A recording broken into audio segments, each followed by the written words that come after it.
الرحمن الرحیم. السلام علیکم و رحمت الله و برکاته.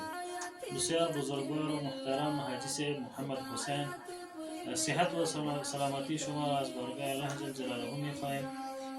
یک فامیلی را که شما ویدیوش روان کرده بودن، امی کاکا که معلول است، مریض است، باز شما گفته بودین اگر یک کراچی یا کدام زمینه کاروبار برایشان مساعد بسازیم تا امی بچککش بتانه نانوار خانه شوه و کار کنه تا از محتاجی دیگران نجات پیدا کنه.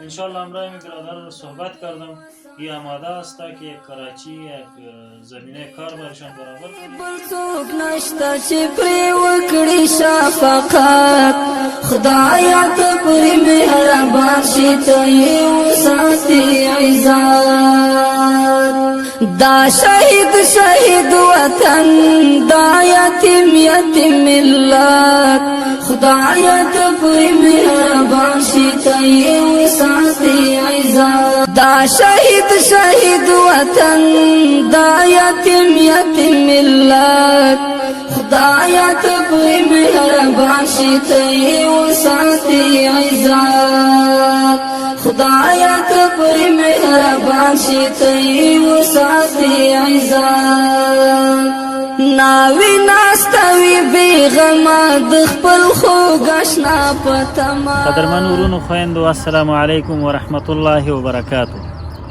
لکه څرنګه چې احساس خیری بنسټ یو طرف د یتیمانو کفالت په غاړه لري، بل طرف غریب او بیوزلو ته خوراکي توکي، لباسونه او نور د ژوند ضرورتونه پوره کوي.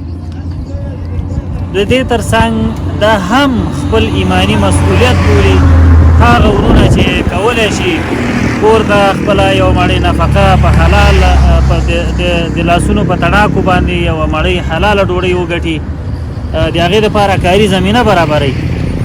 ذبیح الله جان ورور چې پلار معلول دی او ځای په ځای پروت دی، کلونه کېږي چې سرپرست نه لري، محتاج و وضعیتونه خراب و.